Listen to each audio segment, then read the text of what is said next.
How you doing, jabronis? So, the year is 1972. Pong is released. And look, if we're not gonna get all semantical about it, this is what I consider the genesis of video gaming. The real birth. The beginning of the medium as we know it. The very first generation of video game at-home consoles is released. And it's, you guessed it, the Magnavox Odyssey. But we're not talking about that today. I was gonna start there, but I decided, you know what, just go watch Angry Video Game Nerd's review on it. He covers all the bases. Let's just skip it for now. Now recently, I decided I wanted to try something different, something fun. And after getting acquitted on those Hungarian smuggling charges, I figured I'd go through all the years, all the generations of gaming. I'm gonna rank my 21 favorite games for each major system. These types of videos aren't gonna be all at once. This is something I'll spread out over time. Maybe every few months, we'll see. Anyway, let's get it. Starting with the Atari 2600, released in 1977. This was way before my time, but I still gotta pay my respects to the OG digital dons. Keep in mind, video games do not get more basic than this. Now look, I wasn't able to play absolutely everything. There's like hundreds of games on this thing. So these are just my personal favorites based on what I did play. And I played a lot. I'm officially 8-bit fatigued. Now for anyone who isn't familiar, a lot of these games are just shittier versions of original arcade games. You see, arcade machines have way more bells and whistles than that little wood grain toaster, like it's not even fair to compare them. So just know that going in. Let's start with some honorable shoutouts that I enjoyed, but just barely made the cut. I got quite a few of these, so let's rapid fire this bitch. Honorable shoutouts. E.T. the Extraterrestrial. I'm fucking with you. Dig Dug. The OG is so much better, but this is one of my favorite arcade games, okay? This port it's okay. It's alright. Demon Attack. I like the different attack patterns and different sprites. Some nice improv from the limited hardware. Smart stuff. Adventure! Fittingly, it is the OG adventure game. You play as a dot. It's very revolutionary for the time, but I'm not as in love with it as most people. Real Sports Volleyball. Simple summer vibes. It's just fun. What else do you want? Combat. The ricochet bullet mechanic is really cool. It's good, I had no one to play with. Outlaw. Again, I had no one to play with. Bobby is Going Home. Very repetitive, but I like the strange liminal vibe. It's cozy and relaxing. Kaboom! The best paddle game. I think it's the best successor to Avalanche. Atlantis. I like it more than the console version of Missile Commander, which has some very interesting Cold War tension lore behind it. You know, go look into that. Q*bert. One of Atari's best isometric games. I'm not really sure what this little bastard is supposed to be, but the game is pretty fun, and I think he says fuck or something when he loses, so based. Rampage. The arcade version, again, is so much better, but still. Choose between these three characters. They're literally all the same, but just destroy everything. It's cool. Crystal Castles. This bear can seriously haul ass. Asteroids. I'll give it a quick shout out. Iconic game, of course, but the arcade deluxe version is far superior. Okay, time for the real deal. Number 21. Dragonfire is simple. Dodge this, collect all this junk. Oh crap, a dragon, run! That's the game. 2 stages over and over. It's fast, it's fun, and I dig it. You hide behind the door like a little bitch until you feel brave, and then you run out and you grab all the stuff. Proceed. And you just do that over and over again. Through the fire and flames. Dragonforce. Number 20. Ice hockey. Oof, marron. It's so realistic looking. It's like I'm actually there at the Prudential Center watching a Devils game. This is 2-on-2 hockey Atari style. The controls are a little loose, but it's easy to pick up. And honestly, that's all it needs to be. This and the volleyball game were my 2 favorite sports games on the system. And remember, this is the 8-bit era. You really can't get more basic than this. And sometimes that's all you need. Pass the puck, score a few goals, have a good time. It only would have been an improvement if there was an option to have the players throw down and get into brawls with each other.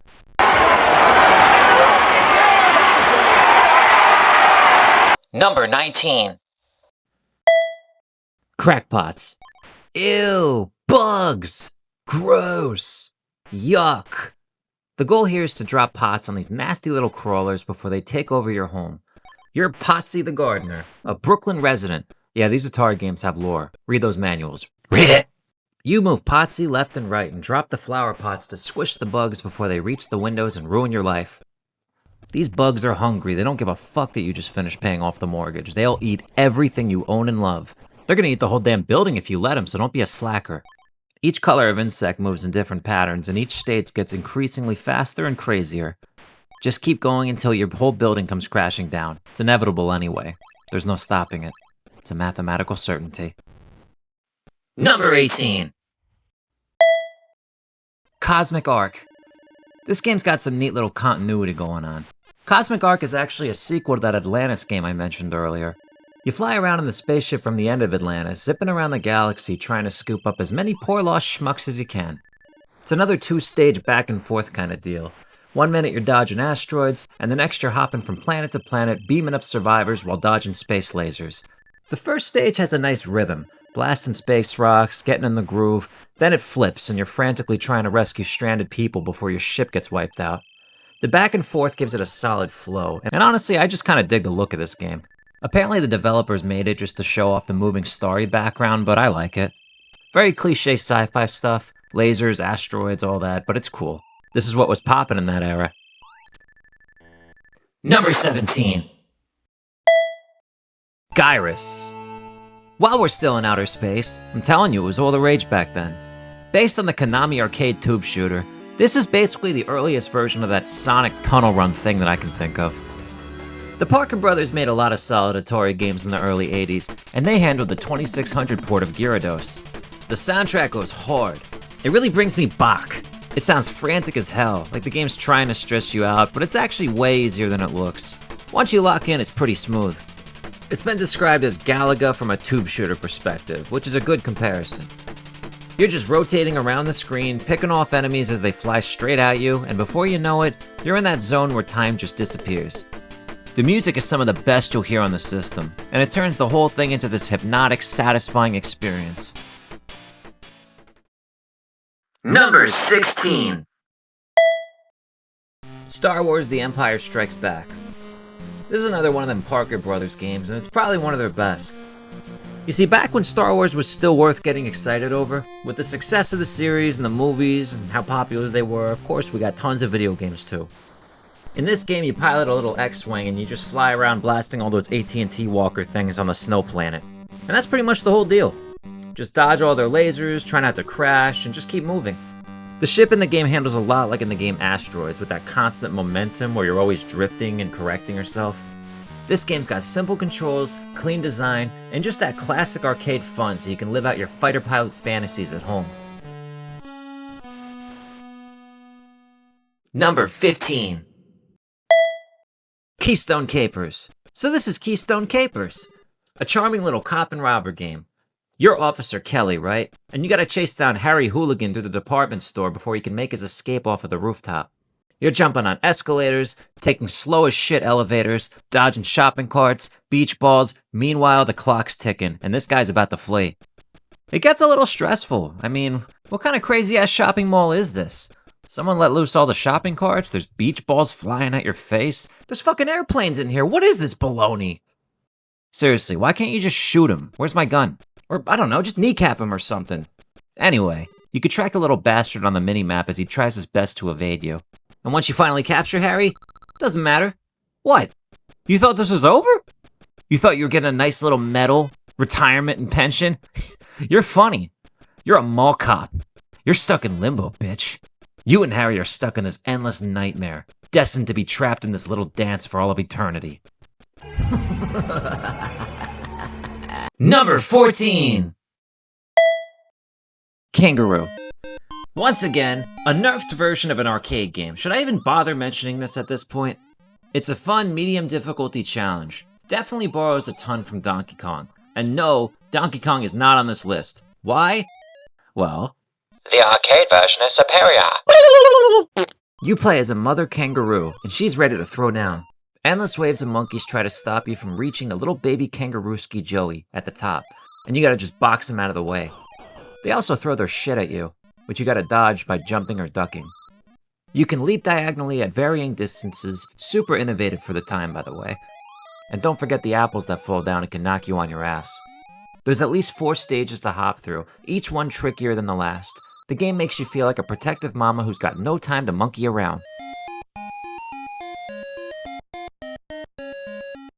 Number 13. Frankenstein's Monster. This game's got a nice little challenge. The monster's slowly coming back to life bit by bit, and you gotta collect bricks to build a wall and trap him back inside before he escapes and causes mayhem. If you fail, he'll break loose and you're faced with a super scary game over screen. Beware, you've been warned.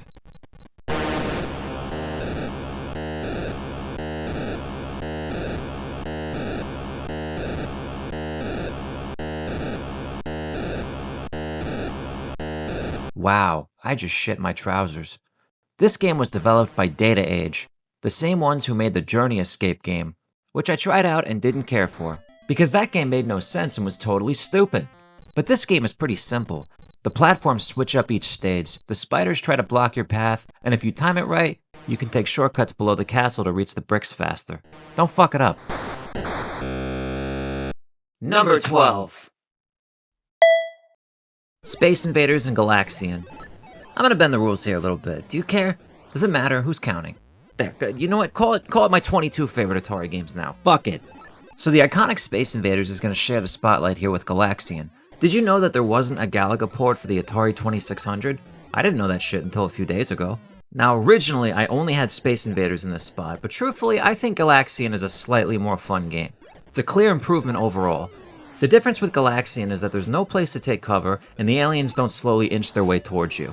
Instead, what they do is they drop down, shoot at you, and try to kamikaze sabotage your whole life. These games are pretty damn similar, and I don't want to sound like a broken record. But the arcade versions are slightly better for both. But that being said, I actually really like the home console version of Space Invaders. It added some new game modes and provides endless fun. Well, at least until your dad would come home from work and kick you off the one TV in the house to watch Magnum P.I. Number 11. Berserk. Here's a refreshing thought. I actually like this version more than the arcade one. What? This is one of the rare few examples where I think the simplicity works in this game's favor. I'm just kidding. The arcade version is so much better. Had you go in there for a second though, didn't I? You play as an unnamed human being chased around by evil Otto. Now I know he doesn't look so bad, but this guy, he's a real dickhead. Your objective is to make it through Otto's sinister lair while being attacked by menacing robots who can whack you from all different directions. They also explode into little smileys too, isn't that cute? Otto can phase through walls and can't be damaged either. And be careful, because every single wall in here is electrified, so don't touch. The robots are pretty stupid and will sometimes kill each other by walking into the walls or accidentally shooting each other. You gotta be quick with this game, because sometimes when you go to the next room, the game will have you appear right on top of one of the robots just there to spawn kill you. It's kinda bullshit at first, but if you stay on your toes, I think you'll adjust. It's a very basic looking game even for Atari standards, but the gameplay loop and sound design is where this game shines. Number 10. I said a hip hop, a hippie to the hip hop. You don't stop the rockin' to the bang bang. Boogie say up jump the boogie to the rhythm of the boogie the beat. Number 9. Miss Pac-Man. Let's talk about Miss Pac-Man. That's right, Pac-Man's a woman now. After the abysmal first Pac-Man port to the Atari, seriously, if you haven't seen this before, look at this.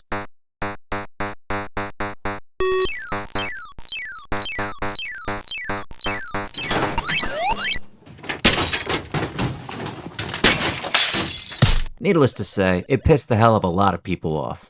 It sold well, sure, but it contributed heavily to the North American video game crash of 1983. But that's a waka waka water under the bridge, am I right? Then Miss Pac-Man shows up, made with the help of the same developers who worked on the original arcade game, and it's superior in every way. It's faster, it actually feels like Pac-Man, and it's not a janky piece of shit. It's damn near arcade perfect, especially for the Atari. More speed, there's better mazes, more personality, more passion, it's just fun. Straight up. It's Pac-Man. It's one of the most iconic games ever. And this is the version that finally did it right. S-tier gaming royalty here. Number 8. Haunted House. The grandfather OG horror adventure. Yeah, a lot of genres are born on the Atari, and Haunted House is straight up proto-survival horror. You play as a pair of floating eyeballs. That's it. No body, just eyeballs. It's kind of adorable. You get 9 lives, which feels generous until you realize how fast this game will wreck your shit. You gotta make your way through a spooky mansion, grab pieces of a magical urn, deal with randomized rooms, locked doors, bats, spiders, ghosts, all while barely being able to see anything. You gotta use your little light. It's a little ridiculous, sure, but this is the DNA of survival horror. There's no map, no hand-holding, just bare bones. Can you survive through the night? Horror.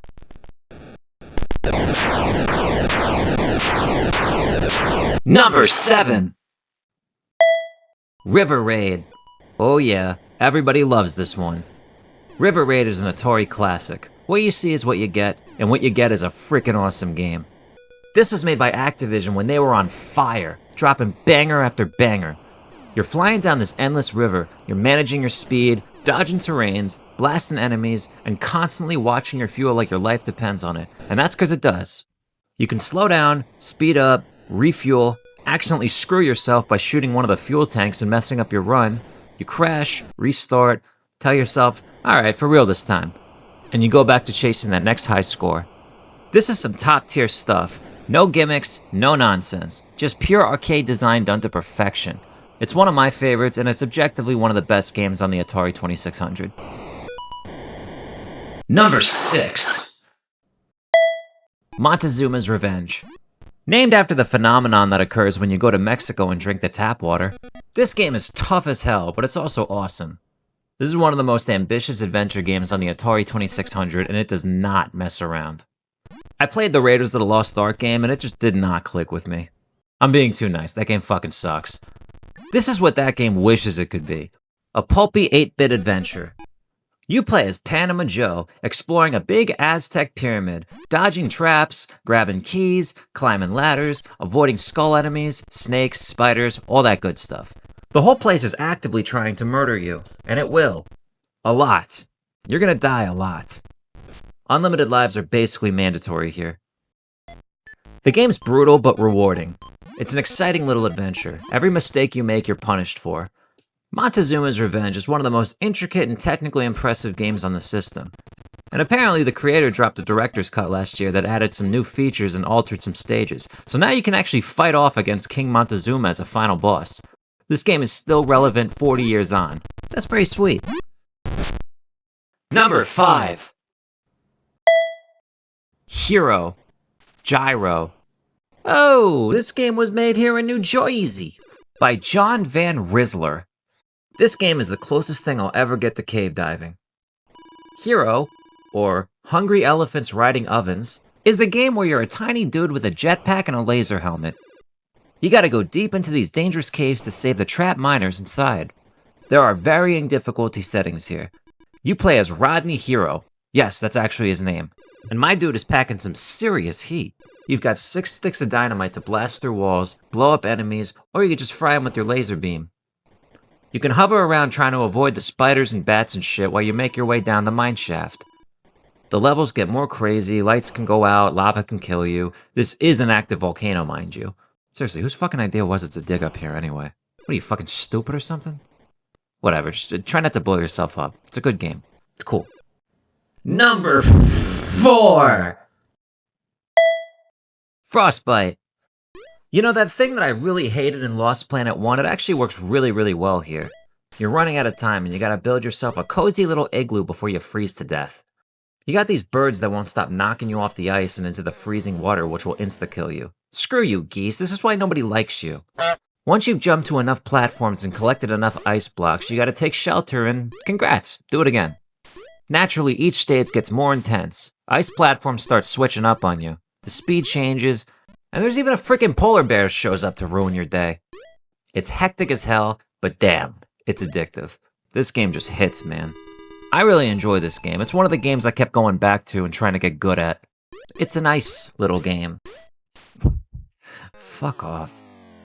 Number 3. Fathom.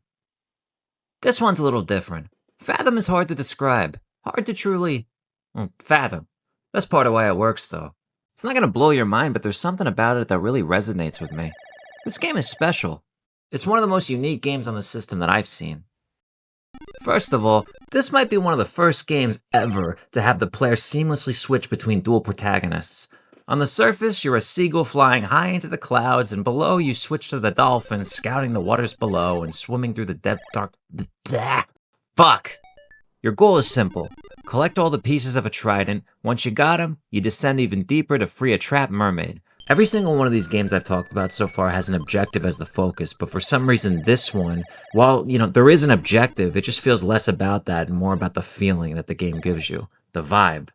The contrast between soaring through the sky and drifting through the abyss. It gives the game a really calm and dreamlike rhythm and essence. I love the juxtaposition between these two worlds and how they come together. It gives the whole game a really standout identity. This experimental game is serene for an Atari game, and it's kind of incredible. Fathom feels less like an arcadey challenge and more like a peaceful little adventure. The kind of game that you just sink into.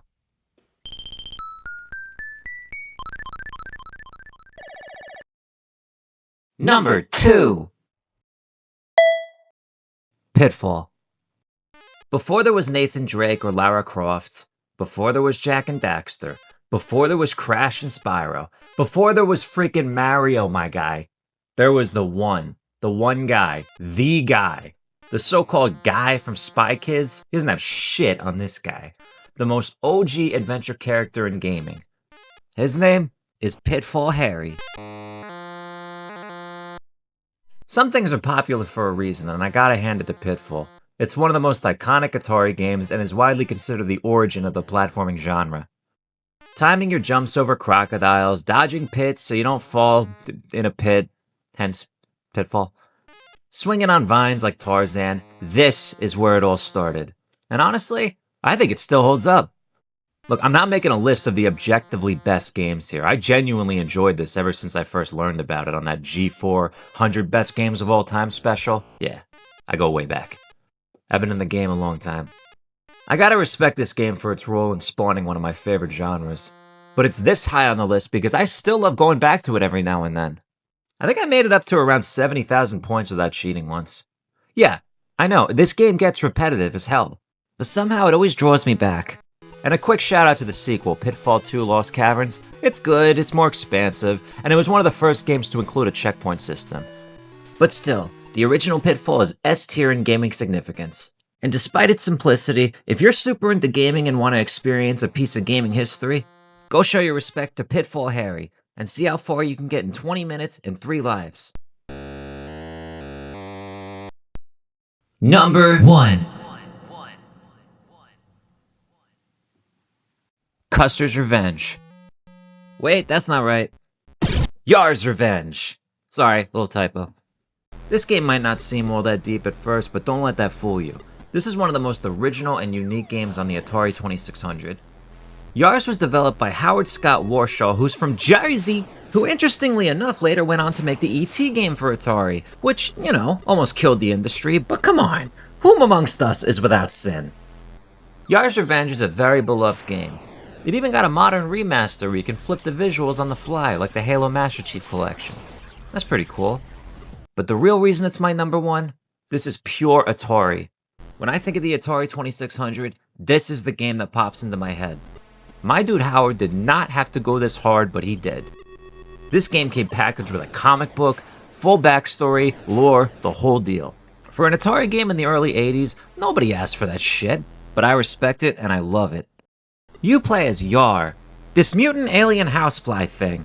First of all, you gotta avoid that heat-seeking missile that's constantly stalking you and keeping you on edge. And you gotta take out the enemy on the right by chipping away at its shields and shooting it in the face. If you fuck it up, try again. Dodge the ninja star attacks, wait in the neutral zone where you're safe from the missiles, and when the right cannon shot presents itself, do not hesitate. It's simple but tense. You're constantly choosing between being aggressive or hiding like a little bitch. Nothing else on the Atari plays quite like this. Yar's Revenge does its own weird little thing, and I absolutely adore it for that.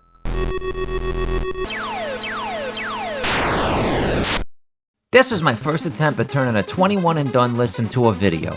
If you enjoyed it, smush that Subway sandwich button and hit the thumbs up. I seriously appreciate everyone's viewership. Go ahead and drop your favorite Atari games in the comments, especially the ones I missed. I'm always down for some recommendations. I'll be doing more of these ranking lists in the future for all the big game systems. I'm gonna try and stay in order of release and make my way through all the generations, so stay tuned for more content. Take it easy.